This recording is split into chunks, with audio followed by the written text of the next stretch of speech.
Hey guys, it's Zilly here with a summary of the new opportunity patch for surviving Mars. First, let's talk about our sweet landing pads. These are amazing. When you have a rocket ship that's coming in and you're trying to place it down on the ground, it will snap to the alignment. It is fantastic and superb. You now have storages that are available to you. This is a new tech that you have to research. It holds up to 4,000 of whatever. You've got large water storage, large water tank. This is also new tech that you have to research. I believe that only leads us to one big major significant change to the game. You see them. I have 2 chrome and I have 1 yellow. These are our new passageways with ramps. So you have these little ramps that go over, and then these passageways that connect your domes. I want to call your attention. This dome here is not connected with any pipes or any cables. The power runs through your passageways, and so does your life support. So this dome is not connected with any cables whatsoever, which is really fantastic. That's really awesome. Think about the applications you could do with that setup. Before, we would maybe run a tunnel and like connect it.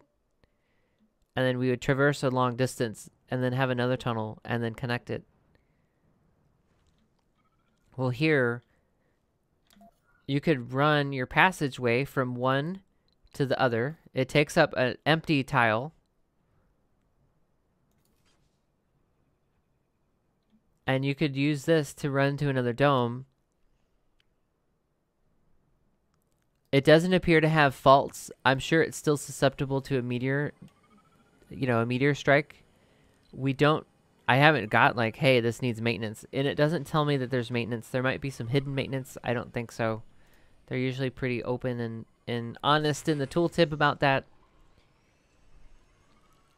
That is significant. But I want to call your attention to some things that you don't know. That tank you have to research, right? You have to research that tank. You have to research those storages. There are some other things. Where is it? Where is it? Oh, the creative realities. So there's various workshops. This would be a physics one. This is another workshop. It's a vocation building that allows colonists to experiment with virtual reality. This counts towards the workshop milestone, and it consumes electronics. Amazing. So we can add that. It's a different place for them to work.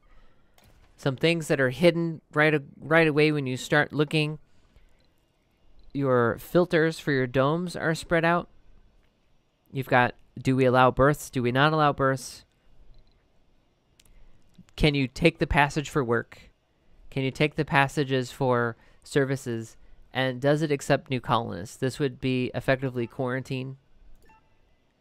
And then yes, they can and they can't. Right?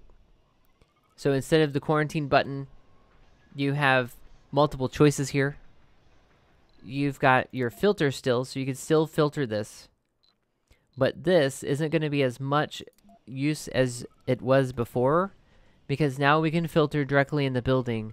We can say, give me only scientists in my research lab.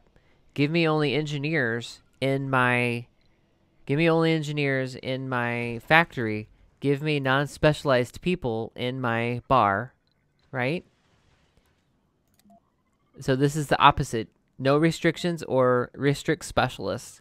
So instead of having an engineer working in my lab and a geologist working in my diner, I got them working where I want to work. Before, we would finagle with our dome filters to get people to live where we want them to get them to work where we want them to, but those days are gone. Hallelujah. Praise be the sun. Other updates. That's pretty much it for the visual updates. There are some updates that we have to cover in our menus. We've got in our storage menus, we have our depot, we've got a different button. You have depot and then it expands, or you hit your storage button again and it comes back. You still have your universal depot and you've got your dumping site. Storage is something that you research, and the button works the same way as your depot. So it's not like vanished. It's like boom, and then you pick it and you place it and you go on about your day.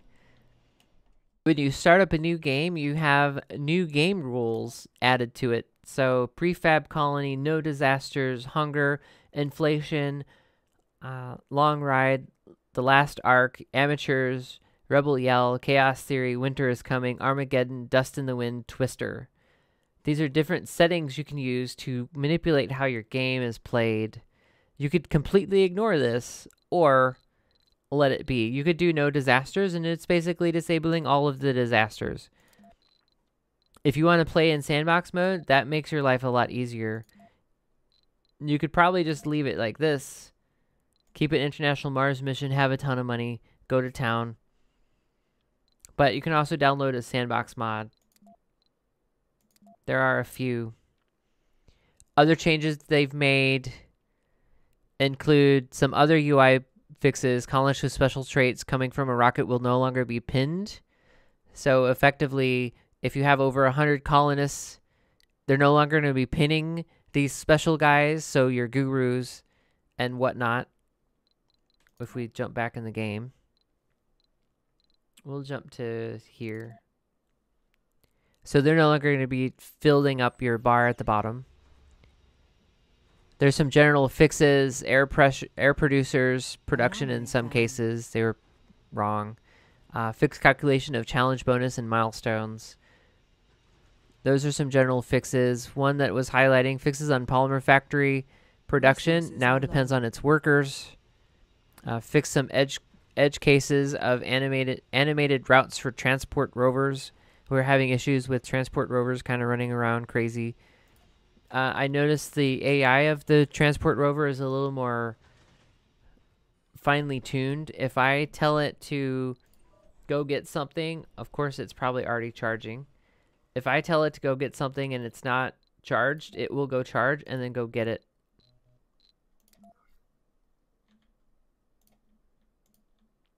Which is great. I don't have to look at it. Is it charged? Is it not charged?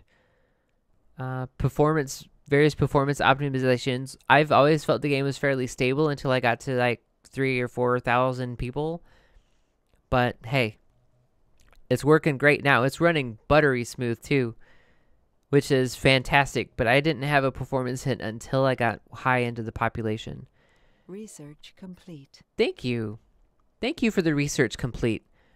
This patch, I feel, is phenomenal. It changes the way the game works. It changes how you can play the game. It introduces even more depth. It introduces even more complexity. It is still simplistically complex. I still love it. It's still a great game. It's still a home run, in my opinion, for another builder. And this is free. This patch is free. This is amazing. Guys, thanks for watching. Hopefully you get your hands on this patch soon. Download it. If it doesn't pop up, just restart Steam. You guys are amazing. Thanks for all your love and support. I'll link the patch notes below. Stay awesome. Don't let anybody drive you crazy. Until next time. If you found this summary handy, please like, subscribe, and share. We love meeting new people. You can catch me 4 days a week, twice daily, Monday through Thursday, starting at 10 a.m. Eastern and 8 p.m. Eastern. Until next time, be good to each other.